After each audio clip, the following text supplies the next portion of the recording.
역사상 위대한 업적을 남긴 사람들은 보통 엄청난 고난을 만났을 때에 오히려 더 성공의 열매를 맺은 그런 사람들입니다. 존 버녀는 얼음장 같은 감옥 속에서 철로 역정을 집필했고, 파스테르는 반신불수 상태에서 질병에 대한 면역체를 개발했습니다. 에디슨은 청각장애자였으나 오히려 취궁기를 발명했고, 루즈벨트 대통령은 지체장애가 있었지만 미국의 위대한 대통령이 되었습니다.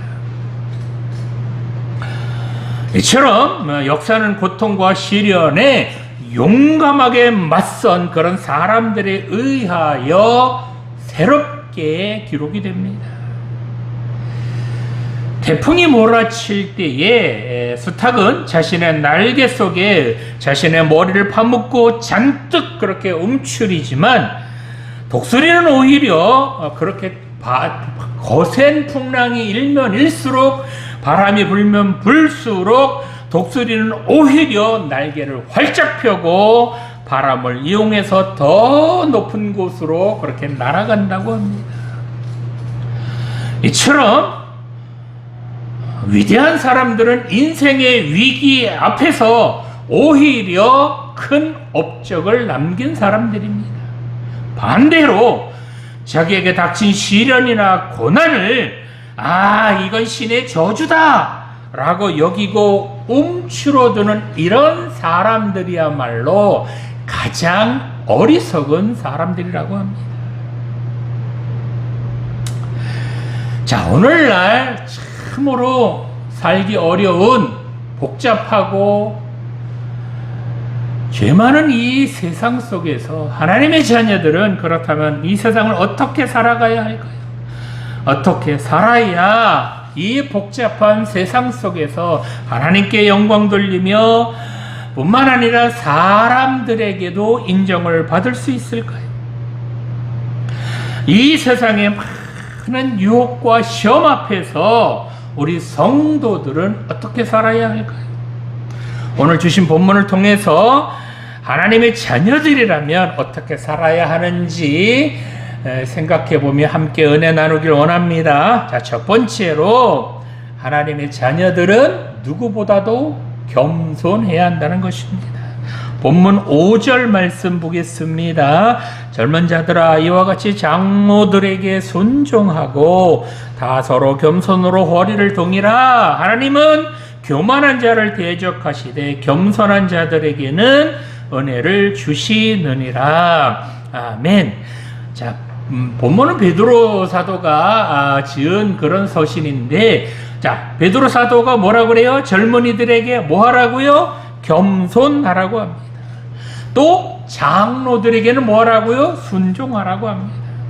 여기서의 장로는 교회의 직분을 말하기도 하고요, 나이 드신 어른들을 말하기도 합니다. 또한 여기서 순종이라고 하는 단어는 다른 사람들을 위하여 자기의 뜻을 포기하고 오히려 상대방의 뜻을 따르는 그런 것을 말합니다. 이 당시 교회 안에서는 서로의 의견 충돌로 교회가 많은 어려움을 겪고 있었기 때문에 베드로는 이 젊은이들이야말로 신앙의 연륜이 오래된 그런 장로님들의 뜻을 따라야, 그래야 교회가 평안하고 안전하다라고 그렇게 권면하고 있는 겁니다.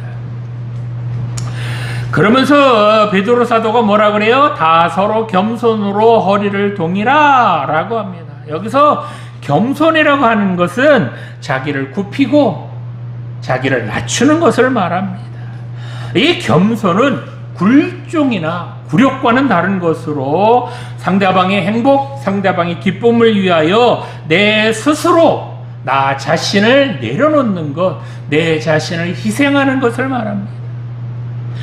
또 여기서 허리를 동이라 라는 말은 신약 성경 중에서 이곳에서만 유일하게 쓰인 그런 단어로, 일하기 위해서 작업복을 입다라는 그런 의미입니다.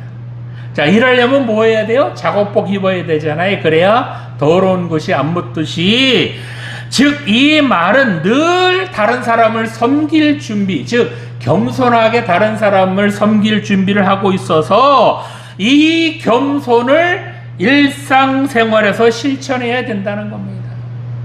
겸손을 내려놓고 있다가 또 어떤 사람 만나면 그때서야 주워입고 겸손해야지 이렇게 하는 것이 아니라 늘 작업복을 입고 일할 준비를 하고 있듯이 늘 겸손으로 허리를 동이라는 겁니다. 여기서 중요한 것은 바로 한 사람만 겸손하라고요? 아니에요. 다 서로, 즉 다 서로 겸손으로 허리를 동이라. 즉 너만 겸손하고 나는 위에 있고, 너만 고개 숙이고 나는 우쭐하고, 이런 게 아니라는 겁니다. 너도 겸손하고 나도 겸손해야 된다. 너만 겸손하고 나는 교만해라, 이런 게 아니라는 겁니다. 이 베드로 사도는요, 최후의 만찬전에 스승이신 예수님께서 허리에 수건을 두르시고 그리고 무릎을 굽혀서 제자들의 발을 씻겨주시던 그런 장면을 연상하면서 성도들도 그렇게 서로 이렇게 섬겨라, 그렇게 겸손으로 섬겨라 라고 권면하는 겁니다. 하나님의 자녀들이라면 세상 사람들과는 다른 그런 차원의 삶을 살아야 하는데, 바로 이 예수님께서 모범을 보이신 것처럼 서로 겸손해야 한다는 겁니다. 자, 그러면 이렇게 겸손해야 하는 이유가 무엇일까요? 자기를 낮추면, 자기를 희생하면 오히려 손해 아닐까요? 그런데 본문 5절 후반부를 보면 하나님은 교만한 자를 대적하시되 겸손한 자들에게는 뭘 주신다고요? 은혜를 주신다라고 말씀합니다.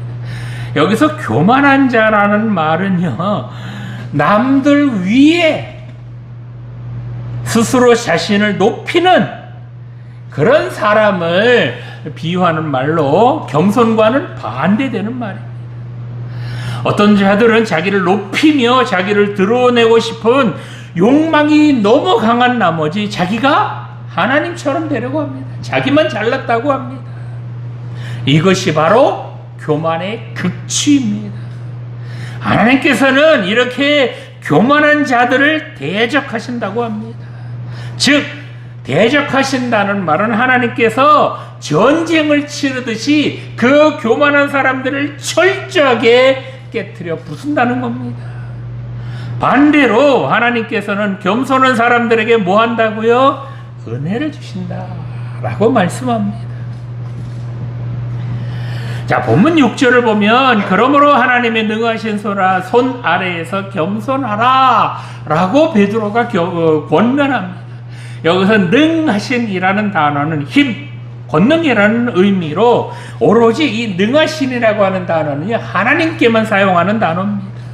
즉 하나님만이 힘이나 능력을 소유하고 계시다라는 겁니다. 또 여기 나오는 손이라는 말은 신체의 일부인 손을 의미하기도 하지만 때때로 권한, 소유, 능력 등 추상적인 개념을 표현할 때도 이 손이라는 단어를 씁니다. 또한 어느 누구도 하나님의 손 안에 있는 것을 빼앗을 자가 없다. 하나님의 손 안에 있으면 빼앗을 자가 있을까요? 없을까요? 없잖아요. 이런 표현처럼 이 손이라는 단어는 하나님의 능력, 하나님의 권능을 나타낼 때 정말 하나님의 손 안에 있으면 그 누구도 빼앗을 자가 없다라는 표현을 사용할 때도 이 손이라는 단어를 사용합니다. 그래서 이 능하신 손이라는 단어는 하나님의 능력과 권능을 나타내기 위하여, 하나님의 권위를 나타내기 위하여 쓰이는 그런 단어입니다. 따라서 하나님의 능하신 손 안에서, 하나님의 능하신 손 아래에서 겸손하라 라는 이 말씀은 하나님의 권위 아래에서 자기 자신을 낮춰라 라는 그런 말씀입니다. 아니, 인간이 똑똑해야 얼마나 똑똑하며 자기가 잘났어야 하나님 앞에서 게임이나 뛰겠습니까? 그러니 모든 인간은 능력의 하나님, 전능의 하나님 앞에서 다 겸손해야 한다는 겁니다. 그래야, 이렇게 겸손해야 때가 되면 하나님께서 이런 겸손한 사람을 뭐 한다고요? 높여주신다는 겁니다. 여기서 이 때라는 단어는 헬라어로닉의 카이로스라고 하는 단어로 하나님께서 정해 놓으신 결정적인 때나 하나님께서 적합하다고 판단하시는 그때를 말합니다. 즉 하나님께서 주관적으로 판단하시는 그런 시간, 그런 때를 바로 카이로스라고 합니다. 따라서 이 하나님의 때를, 이건 하나님이 결정하신다고 했죠. 그래서 하나님의 때를 우리 성도들은 알 수 없지만 하나님의 섭리 안에서 겸손하게 그렇게 살아간다면 언젠가는 겸손한 자를 높여주시는 그런 때가 반드시 온다라는 겁니다. 그렇습니다. 하나님의 자녀들인 우리들은 그래서 늘 겸손하게 살아야 합니다. 예수님께서 늘 섬김의 삶을 사시며 자기를 낮추셨던 그 겸손을 우리들도 본받아야 한다는 겁니다. 자기가 하나님처럼 살면 안 된다는 겁니다. 왜요? 교만은 바로 자기가 하나님처럼 되려고 하는 그 교만은 바로 패망으로 가는 지름길이기 때문입니다. 그래서 섬김을 받기보다는 오히려 섬기는 그런 삶을 살아야 합니다. 더 낮은 곳에서 더 겸손하게 더 섬겨야 한다는 것입니다. 이렇게 살아야 하나님께서 그 사람을, 그렇게 겸손하게 사는 사람을 반드시 높여주신다는 것입니다. 오늘 예배 드리시는 성도 여러분, 하나님의 능력의 손 아래에서 겸손하게 살아가시기 바랍니다. 능력의 하나님을 인정하고 그 하나님 앞에서 자기를 낮추며 살아갈 때에 언젠가는 그렇게 겸손하게 살아가는 사람을 하나님께서 인정해 주신다는 것 믿고 살아가시기 바랍니다. 이렇게 겸손하게 사셔서 하나님께도 인정받고 사람들에게도 칭찬받는 그런 우리 모두가 되시기를 간절히 소망합니다. 자, 두 번째로 하나님의 자녀들은 모든 염려를 다 하나님께 맡겨야 된다는 것입니다. 본문 7절 말씀을 보겠습니다. 너희 염려를 다 주께 맡겨라. 이는 그가 너희를 돌보심이라. 아멘. 자, 베드로는 계속해서 너희 염려를 다 주께 맡겨라 라고 합니다. 자, 이 당시 성도들이 왜 염려하고 있었을까요? 바로 로마 황제인 이 네로의 받기 때문에 성도들이 두려워하고 염려하고 있습니다. 그래서 이 베드로 사도는 당시 성도들이 이 엄청난 고난을 어떻게 하든 잘 극복하기를 바라는 마음으로 모든 염려, 모든 근심을 다 주님께 맡겨라 라고 간곡하게 부탁하고 있는 것입니다. 여기서 이 염려라고 하는 단어는요, 한 가지 일에 집중하지 못하고 여러 생각으로 정말 복잡한 상태, 머리가 복잡한 상태, 그런 것을 말합니다.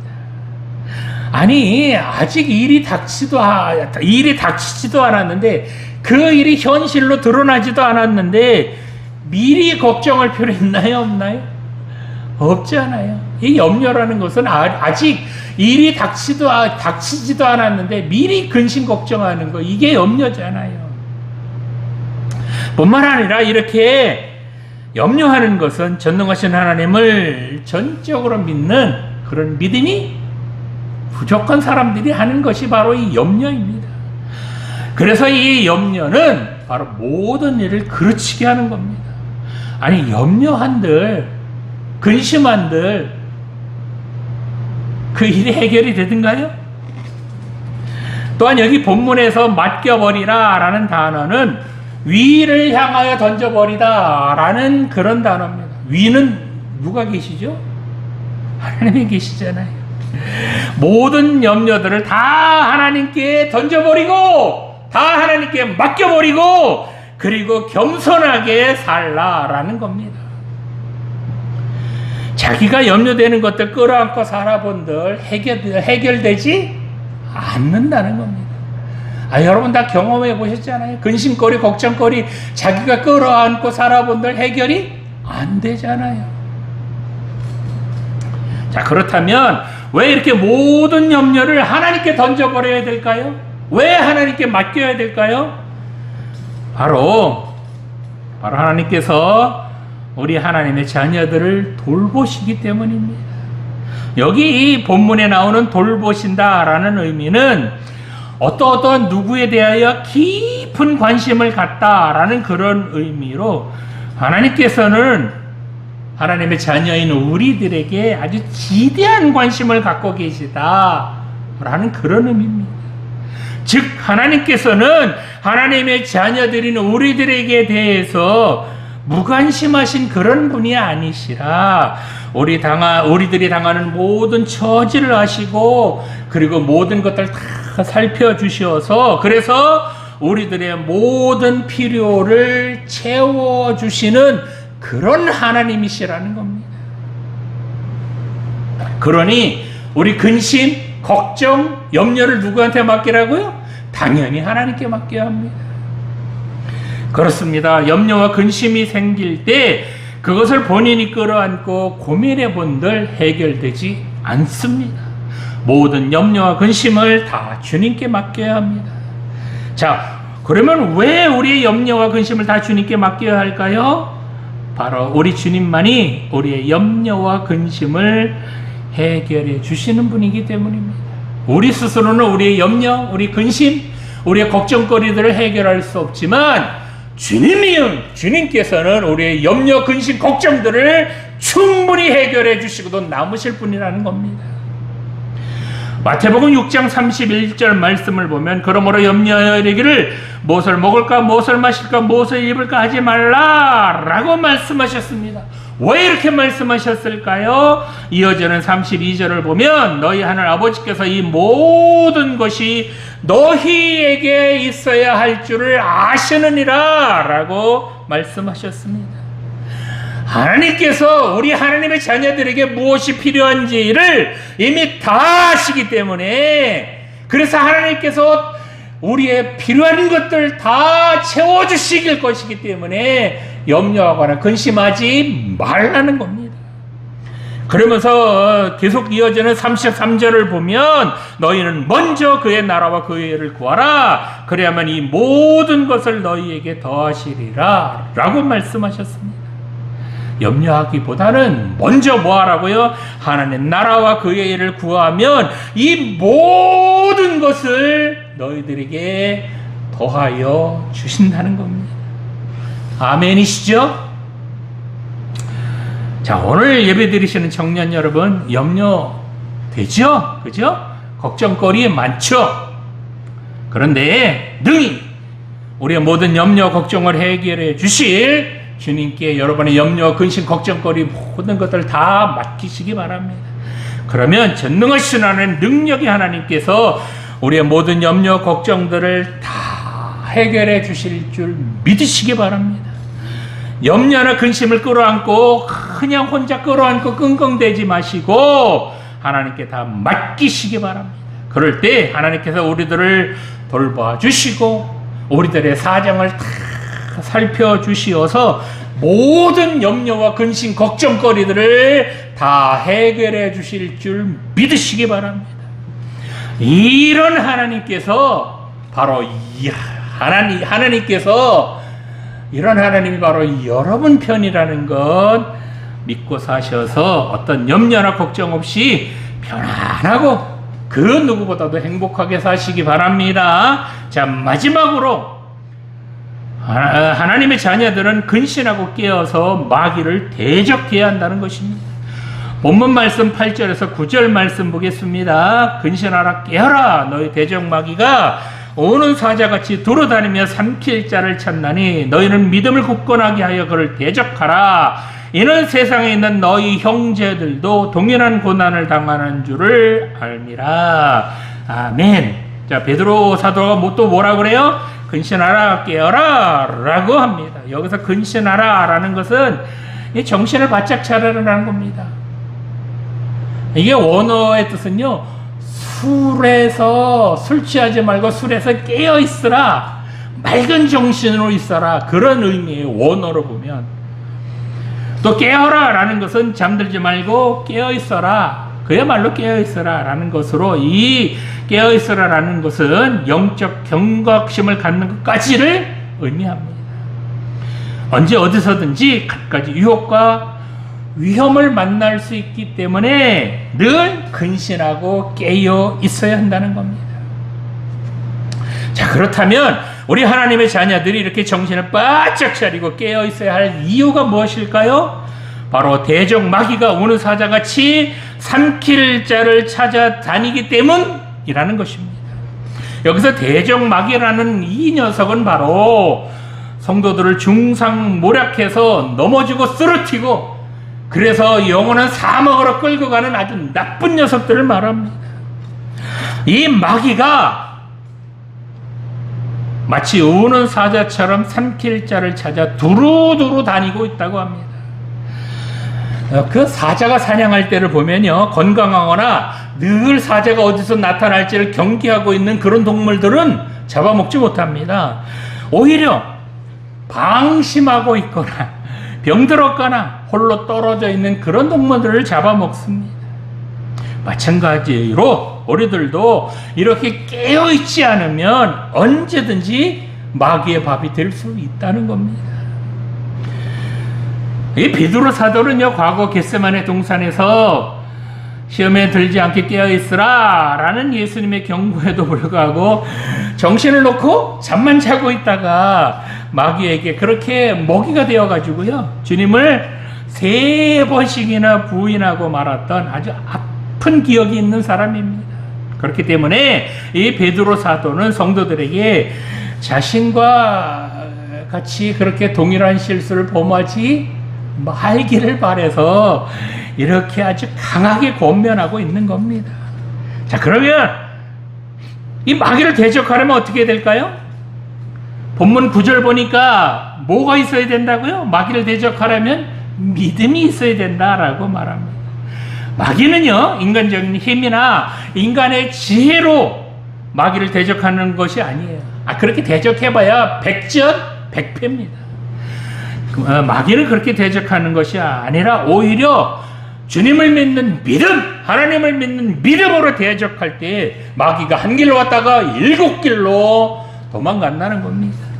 여기서 믿음이라고 하는 단어는 신뢰, 신실함 이라는 그런 의미로 예수님께서 나와 같은 죄인을 구원하시기 위하여 십자가를 주심으로 내 죄를 용서받고 하나님의 자녀가 되었기에, 이렇게 하나님의 자녀가 된 우리들을 주님께서 늘 지켜주시고 의의 길, 생명의 길로 우리들을 인도하여 주신다는 믿음, 이 믿음이 있어야 마귀를 이길 수 있다는 겁니다.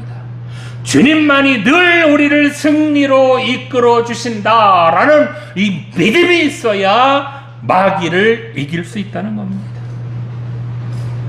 또 여기서 굳게 하여 라는 단어는 흔들리지 않는 반석 같은 단단함이라는 뜻이 있습니다. 이 베드로 사도가 하나님의 자녀들에게 이처럼 굳센 믿음을 요구하는 것으로 보아서 마귀가 하나님의 자녀들의 그 신앙을 엄청나게 흔들리게 할 정도로 막강한 힘으로 하나님의 자녀들을 협박하고 위협하고 흔들 수 있다라는 겁니다. 그러니 하나님의 자녀들은 어떤 마귀의 위협 앞에서도 믿음을 버리지 말고 죽기를 각오하고 적극적으로 마귀와 싸워서 이기라는 겁니다. 뭘로요? 믿음으로. 근데 9절 끝부분을 보니까 이런 고난은 누구만 당한다고요?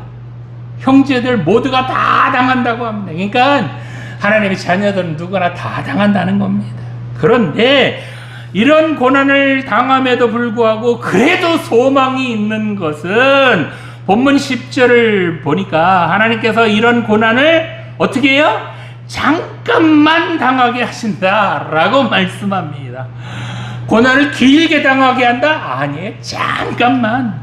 이 잠깐이라는 단어를 원어로 보면요, 찰나라는 뜻이 있어요. 잠깐. 성도들이 당하는 고난이 성도들의 입장에서 볼 때는 결코 가볍거나 짧지만은 않을 겁니다. 성도들이 고난을 당할 때는 아유, 이놈의 고난은 언제 끝나나 그렇게 생각하는 것은 당연할 겁니다. 하지만 장차 이 고난이 끝나고 난 후에 성도들이 얻게 될 그런 미래의 영광을 생각한다면 그 고난은 참으로 잠깐이요, 아무것도 아닌 것이 될 수 있다는 겁니다. 왜냐하면 장차 성도들이 누리게 될 영광은 영원한 것이요, 현재 잠깐 그렇게 당하는 고난과는 좋게 비교할 수 없는 것이기 때문입니다. 자, 이렇게 하나님의 자녀들이 고난을 잘 견뎌내고 나면 어떻게 하신다고요?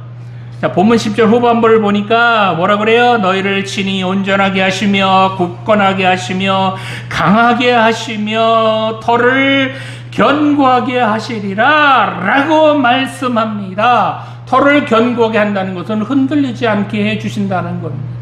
이거 아멘이죠? 자, 큰 소리로 한번 아멘 합시다. 아멘. 아멘이죠?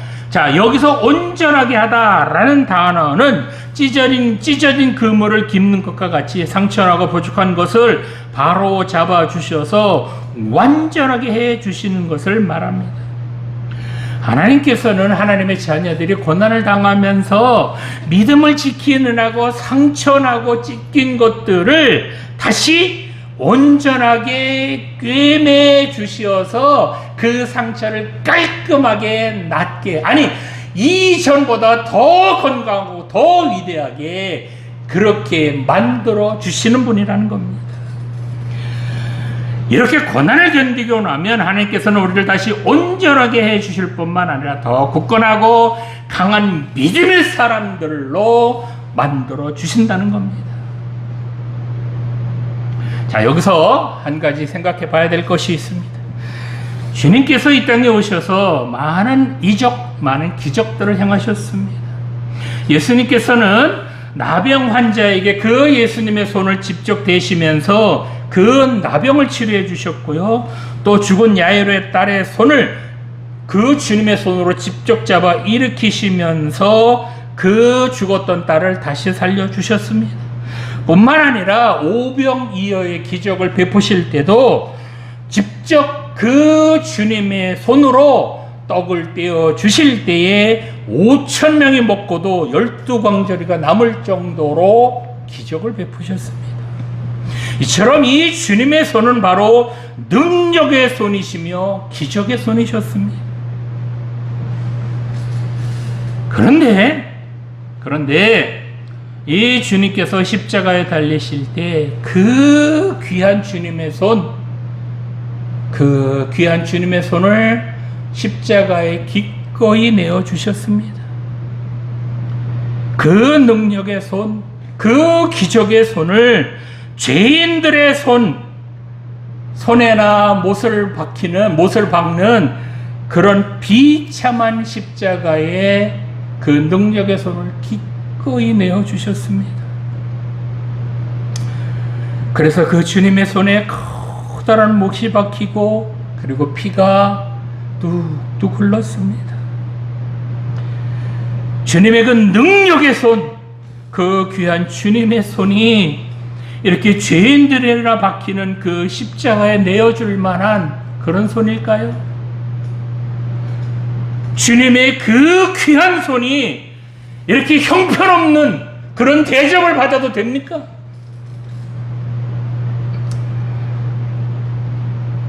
그런데 주님께서는 기꺼이 자기의 그 능력의 손, 기적의 손, 귀한 손을 우리를 위하여 내어 주셨습니다.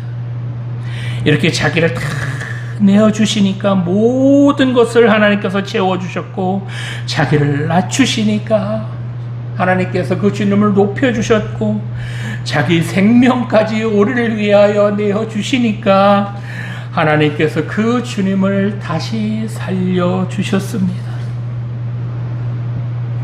이처럼 주님께서 그 능력의 손, 기적의 손을 기꺼이 내어주신 것은 바로 죄인인 우리들을 살리시려는 그 겸손을 보여주신 것입니다. 겸손이 뭐라고요? 내 뜻을 포기하고 다른 사람이 행복하도록, 다른 사람이 기뻐하도록 그렇게 배려하는 것, 그것을 겸손이라고 했습니다. 이렇게 주님께서 겸손을 몸소 보여주심으로 죄인인 우리들이 하나님의 자녀가 되는 행복과 기쁨을 누리게 되었습니다. 그렇습니다. 주님께서는 죄인인 우리들에게 진짜 행복, 진짜 기쁨을 주시려고 자기의 뜻을 포기하시고 그 주님의 귀한 손을 우리를 위해 기꺼이 십자가에 내어주심으로 우리들이 구원받은 줄 믿습니다.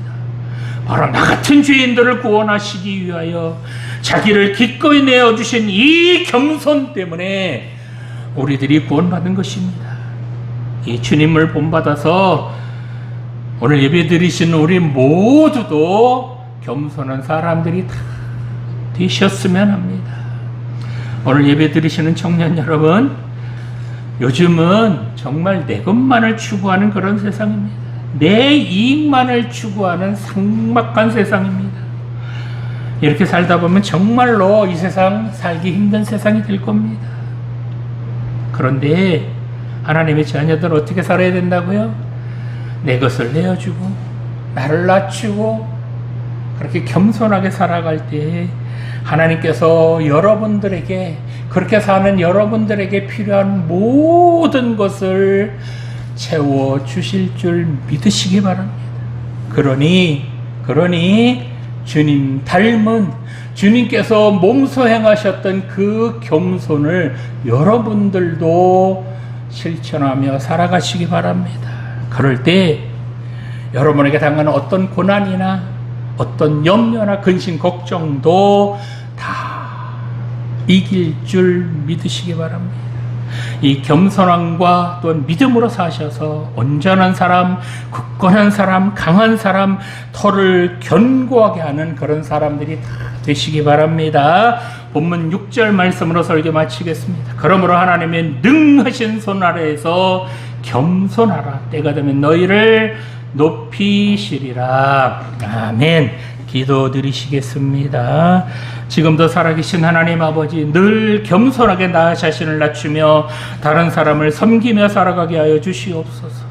어떤 염려와 근심이 다가온다 할지라도 모든 것을 다 해결해 주실 수 있는 주님께 그 염려와 근심 다 맡기게 하여 주시옵소서. 염려를 끌어안고 전전긍긍하며 살아가지 않게 하여 주시옵소서. 늘 근심하고 깨어있어서 마귀를 대적하게 하여 주시옵소서. 마귀를 이기는 것은 믿음이라고 하셨사오니 주님을 믿는 믿음을 더 굳건하게 하여 주시어서 어떤 마귀의 유혹과 시험에도 거뜬히 이기게 하여 주시옵소서. 주님의 그 겸손을 본받아서 나도 겸손하게 살아가게 하여 주시옵소서. 그래서 이 세상에서 걱정이나 염려 없이 늘 승리하며 기쁨으로 살아가게 하여 주시옵소서.